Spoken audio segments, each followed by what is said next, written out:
As I walked down the aisle, I was shaking a lot, both from excitement and from anticipation, because I hadn't seen my fiancé yet. I pictured him as a handsome, rich guy, just as his parents had described him. But my dreams were shattered when my husband-to-be turned to me. Oh no, no. This is some kind of nightmare.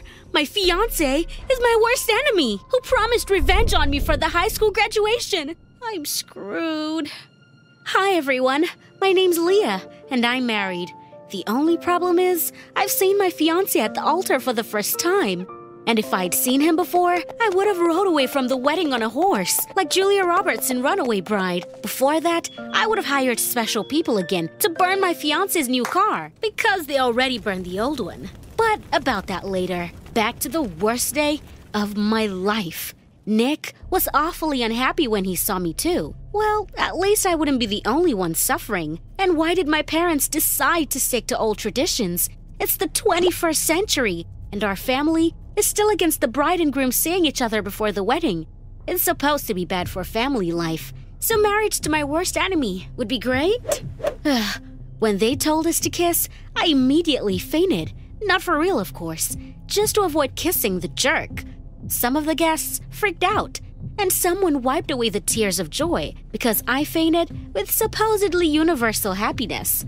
I'd rather kiss a camel or the ugliest frog that could turn into a prince, but not Nick. Though his family is the richest in our little town, that's why I was married to him. Our parents wanted to unite their mini empires and to unite even more through the marriage of their children, about which, of course, they didn't ask anything. Just made us face the fact that if we didn't get married, we would be left without inheritance or company. Parents of the year! Don't touch me! I hissed when Nick tried to help me up. Oh, you don't like me touching you, and then pressed me tightly against him. Do you like this? He smiled nastily. Get off me, you jerk! I resisted, but Nick was very strong. No way in hell. You're my wife now, and I'll have plenty of time to get back at you for the prom. Nick laughed softly, and then we, to the cheers and shouts of the guests, got into the limo and drove to a fancy restaurant. In the limo, we got into a little fight, and we exchanged pleasantries. I even tore Nick's bow tie in anger, and he threw my wedding bouquet out the window. I decorated it myself. I hate it, and I was right to set him up at the prom. You want to know what happened there?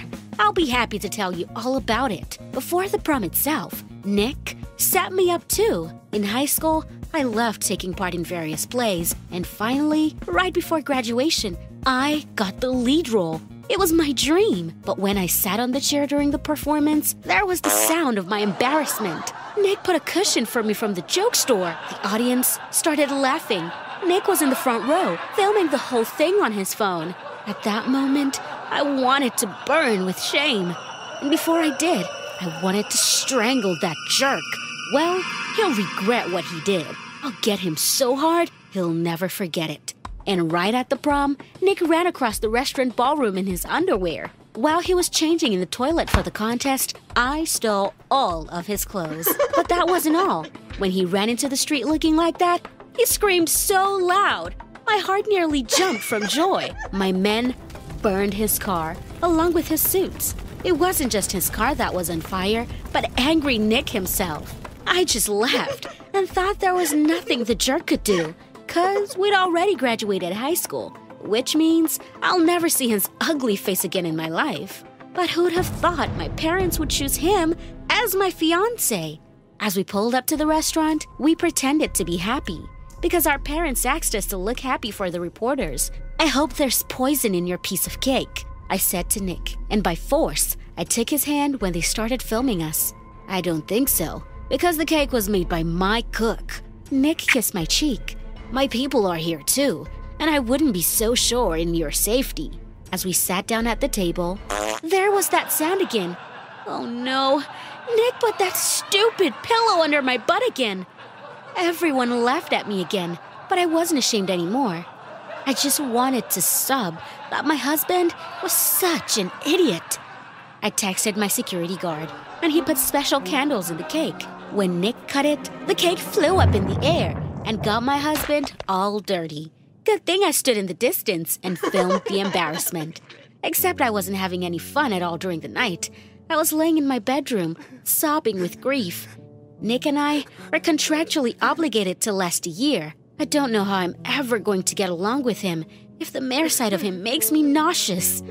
The next day, we had to appear at a social event as a married couple. We had to hold hands, kiss from time to time, and tell the camera how much we loved each other.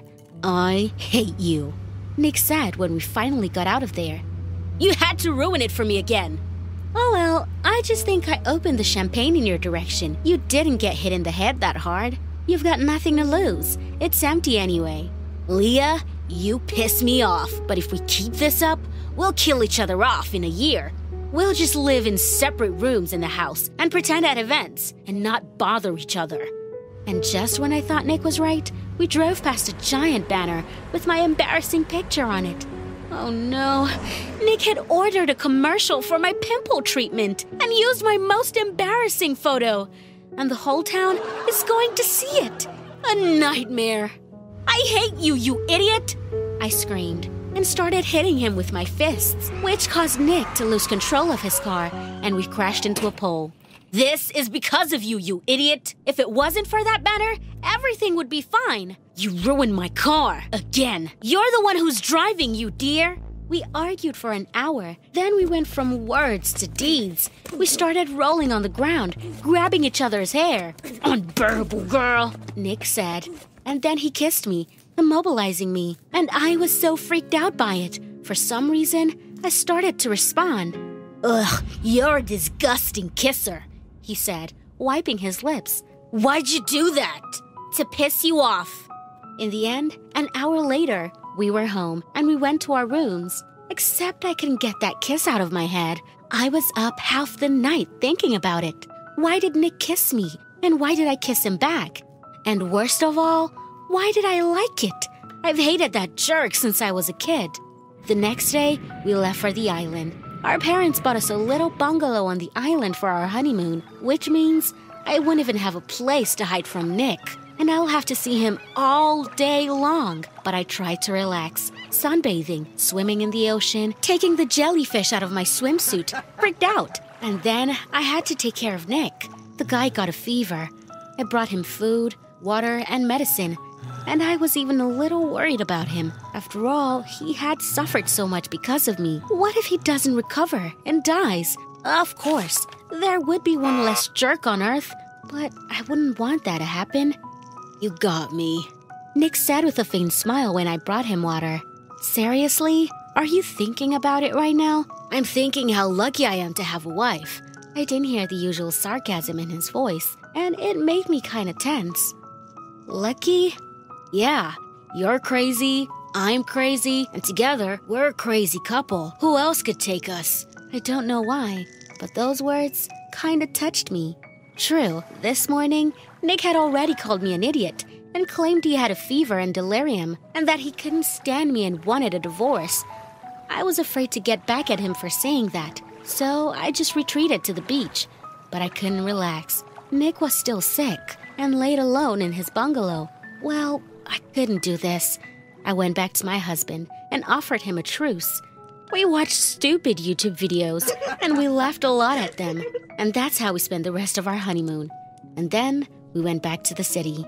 I was expecting some kind of a setup from Nick for his illness, but he didn't do anything to me or even plan to.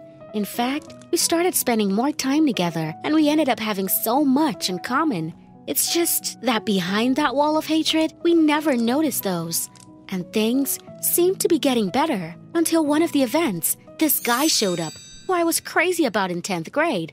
At that moment, I didn't care that I was married. I went up to Leo and we talked. Then he suggested for us to take a walk through the city at night and enjoy its beauty. But Nick stopped us.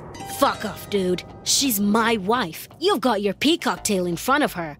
What? Leah? You're married to that idiot? He's been making fun of us most of high school. Leo, you got it all wrong. I thought you were normal. It's a good thing I didn't have time to contact you.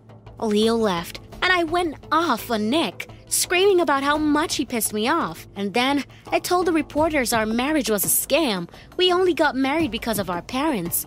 Yeah, I was dead wrong. It was a real disaster for our families, and my parents were furious. I thought it was over, because now they wouldn't even talk to me. But support came from somewhere I never expected it to come from Nick. He put his arm around me and comforted me, told me there was nothing stopping us from getting a divorce now. But you hate me. Maybe I was beginning to like you, Leah. Nick stroked my head. I'm unbearable. You said so yourself. And that's what I like most about you. We spent the whole evening talking about our future, and we decided to move on with our lives. You know, it was the right decision, because I was starting to like Nick. He was the only one who stood by me through everything. He stood up for me in front of my parents. I saw my husband in a different light, and I fell in love with him. Who'd have thought? Do you think enemies can love each other? Write your answers in the comments, like the video, and share it with your friends.